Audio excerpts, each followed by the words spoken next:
La commission diocésaine d'art sacré à la Vichy d'Évry, institution méconnue mais très utile.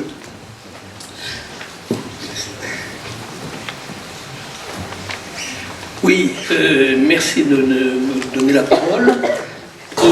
La CDAS, on en a entendu parler déjà dans les précédentes interventions. J'ai l'intention de vous expliquer très rapidement ce qu'est cette institution. Je rectifie tout de suite que je ne suis pas le président de la CDAS, puisque le président au titre est ici présent, c'est Monseigneur Ponsard. Donc je suis délégué diocésain, donc je suis chargé par lui d'animer les travaux de la commission diocésaine d'art sacré.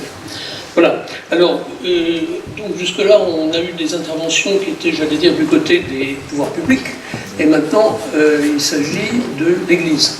Et donc, je vais commencer par vous indiquer pourquoi il existe une commission diocésaine d'art sacré, et puis vous expliquer rapidement en quoi son rôle consiste. Et je terminerai, comme on l'a fait tout à l'heure, en vous donnant les coordonnées de cette commission. Alors, je me présente quand même, donc il se trouve que j'ai un profil qui explique pourquoi je suis ici présent aujourd'hui. Je suis historien de formation et j'ai été directeur régional adjoint des affaires culturelles d'Île-de-France, c'est-à-dire la DRAC. Donc je connais bien la maison et son rôle important dans tout ce qui nous concerne aujourd'hui. Donc, alors pourquoi existe-t-il une commission diocésaine d'art sacré? Eh bien, cette commission existe parce qu'il y a des textes qui la prévoient, et je vous en fais part très rapidement. Un texte, le plus important de tous, qui a été décidé par le Concile Vatican II, également, ensuite, j'espère que le dommage va revenir,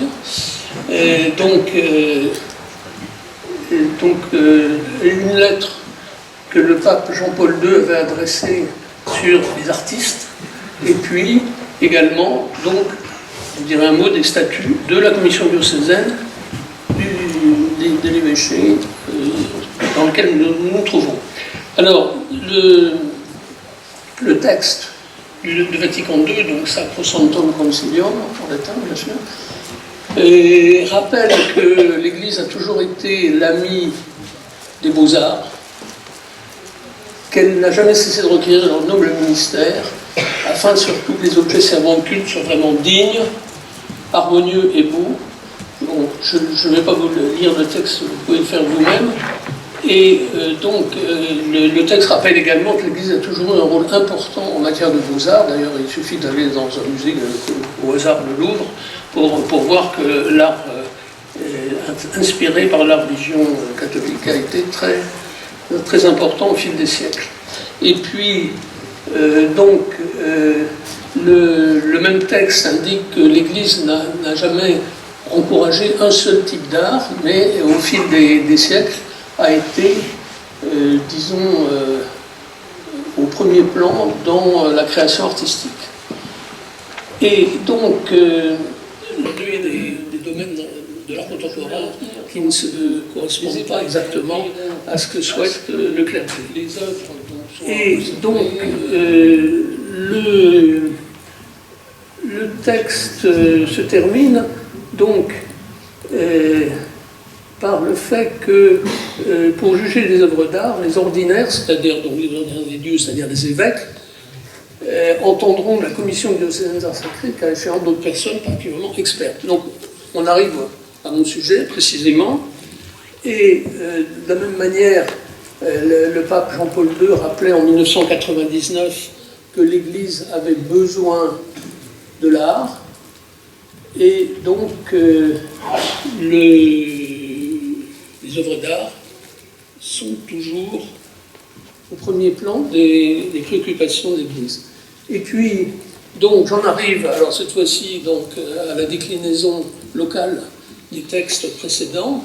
Le statut actuel de la commission diocésaine d'art sacré que j'anime, vous pouvez voir donc ces statuts qui sont récents, d'ailleurs, qui datent de 2021. Donc, la commission diocésaine doit veiller à l'aménagement des lieux de culte en application des normes liturgiques, ainsi qu'à la conservation, la sauvegarde et la mise en valeur des patrimoines artistiques. Donc, on retrouve les mêmes préoccupations que celles qui vous ont été exposées précédemment, mais avec en plus le fait qu'il s'agit de faire respecter les normes liturgiques. On va voir qu'on est, j'allais dire, équipé pour ça. Et donc, dans ces statuts, je n'ai pas voulu vous les donner en entier, mais il est indiqué que les responsables des édifices, les affectataires, pour faire simple, donc doivent nécessairement consulter la commission diocésaine pour tout aménagement, transformation ou décoration. Alors, encore une petite panne. Donc, ceci m'amène à vous préciser le rôle de la commission diocésaine, bien sûr. Donc, c'est un rôle de conseil avant tout. Elle n'a pas de pouvoir en elle-même. Conseil à l'évêque en premier lieu et aux parties prenantes. Donc, je ne refais pas l'énumération. Elle a également un rôle de sensibilisation des personnes concernées aux enjeux de la conservation, la mise en valeur des objets d'art. Et puis, un rôle de vigilance pour effectivement qu'elle puisse être saisie des choses un peu anormales qui pourraient se produire. Et puis, elle a un rôle plus général de facilitation de la collaboration entre le clergé et les élus, puisqu'on a rappelé tout à l'heure que nécessairement les deux doivent coopérer dans la mesure où la plupart des édifices sont des propriétés communales, par de l'État pour la cathédrale, et puis donc l'usage, j'allais dire, de l'édifice, ça relève du prêtre affectataire. Alors, merci. Alors, justement, pour faciliter ce travail, nous avons rédigé, à la demande de Monseigneur Fransart, un guide, disons, une brochure sur les églises communales. Il y en avait un certain nombre d'exemplaires disposés dans le hall d'entrée. Et donc, on peut y trouver de manière résumée toutes les règles à respecter, avec les références au texte qui imposent ces règles, et puis également un certain nombre d'annexes qui, par exemple, peuvent donner des éléments pour l'utilisation, des églises à des fins non religieuses, par exemple des spectacles, des concerts, des choses comme ça. Donc vous avez un modèle de convention, et puis également la liste des conditions à respecter pour que ce genre de choses soit fait. Alors, ce guide, là il y en a un petit nombre d'exemplaires papier, mais vous pouvez le retrouver sur le site du diocèse. Alors, je vous ai mis l'adresse sur laquelle on trouve le guide, mais également, si vous allez sur le site du diocèse, il faut descendre assez profondément dans le site pour le trouver. Donc vous voyez, il faut aller donc, sur le site du diocèse, ensuite cliquer sur la rubrique « Les services diocésains », ensuite cliquer sur le service qui s'appelle la pastorale liturgique et sacramentelle, puis à l'intérieur de ce... Peut-être que Étienne, oui. c'est qu'on m'enverra l'adresse en cliquant l'adresse par mail. Ah ben si vous pouvez le faire, ce sera encore mieux. Hein. Mais enfin bon, je voulais insister sur le fait. Alors néanmoins, mon insistance a quand même un objet. Vous voyez très bien que la commission diocésaine d'art sacré sur le site est à l'intérieur de la rubrique de la pastorale liturgique et sacramentelle. Ça correspond à ce que je vous disais tout à l'heure, c'est-à-dire que le rôle de la CDAS, c'est aussi de faire prévaloir les règles liturgiques et sacramentelles s'agissant des objets de culte. Et donc, je vous présente la commission, pour terminer. Elle est constitué de membres de droit, donc l'évêque président, le vicaire général qui est en charge de l'art sacré, puis le délégué diocésain à la pastorale liturgique et sacramentelle, qui est d'ailleurs présent dans cette salle, vous l'avez aperçu tout à l'heure, et puis donc des membres désignés, des membres laïcs désignés pour une période de 3 ans, renouvelable une fois. Donc moi-même, Sébastien Van Écoute, Michel Joardet, Jacques Longuet et Elisabeth Salvon, qui assument le rôle très important et assez lourd de secrétaire de la commission. Et puis, donc, siège auprès de nous en tant que membre invité, Dominique Bassière, qui est ici, juste devant moi, là, et que vous avez entendu déjà à plusieurs reprises, et dont la présence montre l'intérêt de la coopération entre l'Église et les services de l'État. Donc, je terminerai en lançant, j'allais un appel à toutes les personnes présentes. La commission diocésaine d'art sacré a besoin de tout le monde pour être informé, pour pouvoir réagir, pour pouvoir conseiller.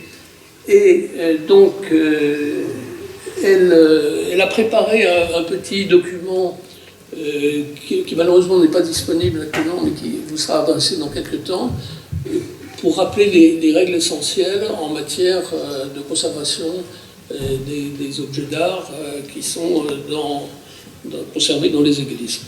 Voilà. Donc, vous avez les coordonnées de la commission diocésaine d'art sacré, que vous pouvez retrouver, bien sûr, sur le site de l'évêché d'Évry. Je vous remercie.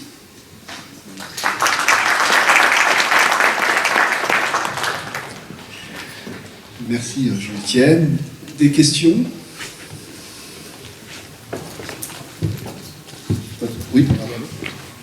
Une question, je voulais juste apporter une précision, parce qu'en effet, dans le travail de coordination, lorsqu'il y a des travaux dans une église et qu'il y a un réaménagement du chœur, un réaménagement intérieur à l'église, il est important que vous pensiez non seulement en effet à ce que la conservation régionale des monuments historiques soit là, automatiquement elle va être là puisqu'elle accorde les travaux, mais il faut que ces réunions s'effectuent donc en présence du conservateur des antiquités objets d'art ou du conservateur délégué, de l'affectataire, le curé, de la commission d'art sacré s'il y a un réaménagement liturgique. Vraiment pensez-y afin que les décisions soient prises en collégialité. C'est vraiment essentiel. Voilà, nous allons continuer. Ah, pardon. Ce document avait été préparé par la commission diocésaine d'art sacré, mais aussi en coordination avec l'association des maires de l'Essonne. D'ailleurs, on doit le trouver sur le site de l'association des maires de l'Essonne. Ça ne reprend pas toutes les questions possibles, c'est des milliers de pages. Ça reprend les questions les plus habituelles qui peuvent se poser, que ce soit la sonnerie des cloches, que ce soit le régime fiscal applicable aux édifices de culte, les questions de sécurité, de responsabilité. J'attire l'attention en particulier quand une activité qui n'est pas cultuelle, il y a une activité culturelle, et on va, je ne sais pas, installer une rampe de spot, on va installer des câbles. Normalement, la commission de sécurité communale doit passer parce que ce n'est pas forcément exactement les mêmes règles de sécurité que quand c'est la messe. Donc j'attire votre attention, enfin moi quand j'étais évêque de Chartres, ce n'était pas les mêmes contraintes de sécurité quand il y avait un concert et quand il y avait une messe. Donc, alors, on n'est pas tous à la cathédrale de Chartres, mais j'attire votre attention quand même sur ces petits points. Et puis, voilà, donc vous pourrez, il y a une table des matières, c'est sous forme de fiches. À la manière dont il y a, je crois en 2017, il y avait eu une série de fiches sur les cathédrales, des fiches qui avaient été faites par la conférence des évêques, par le ministère de l'Intérieur, par le ministère, et le bureau des cultes, voilà, c'est inspiré de ce document. Oui, bonjour, Mairie de Milly-la-Forêt, donc je suis en charge de la culture, du tourisme et également patrimoine avec mon collègue. Eh bien, au niveau de l'art sacré, je souhaitais savoir si il y aurait des échanges possibles avec le musée Paul Delevrier d'Évry. Nous avions été contactés il y a déjà quelques temps et à l'époque il y avait donc un responsable qui était très intéressé par sortir justement cet art sacré et le mettre à disposition de nos espaces culturels ou muséals. Et je trouve que ça serait, c'est une très bonne idée et nous pourrions éventuellement être partenaires pour des expositions significatives. Qu'en pensez-vous ? Alors là, ça sort de mes compétences, c'est pour ça que je vais transmettre le témoin à M. Ponsard. J'ai confié une mission à Jacques Longuet qui est là, mais il faut savoir que le musée Paul Delevrier, qui appartient au diocèse, est en péril. Il n'y avait que 1200 visiteurs, il y avait 2 permanents, nous n'avons plus les moyens de gérer ça. Donc voilà, la question, y compris la question de la viabilité de ce musée, je vous signale, et peut-être on aura l'occasion d'en reparler, parce que c'est... Et nous sommes dans un contexte économique où, nous le savons tous, que c'est pas en comptant forcément sur des subventions du département ou de la région qu'on pourra avancer. Donc, et puis, j'ai entendu, avec toutes les questions que ça pose, tout déplacement d'objets, Sylvain nous le rappelait tout à l'heure, tout déplacement d'objets demande quand même un petit peu d'attention.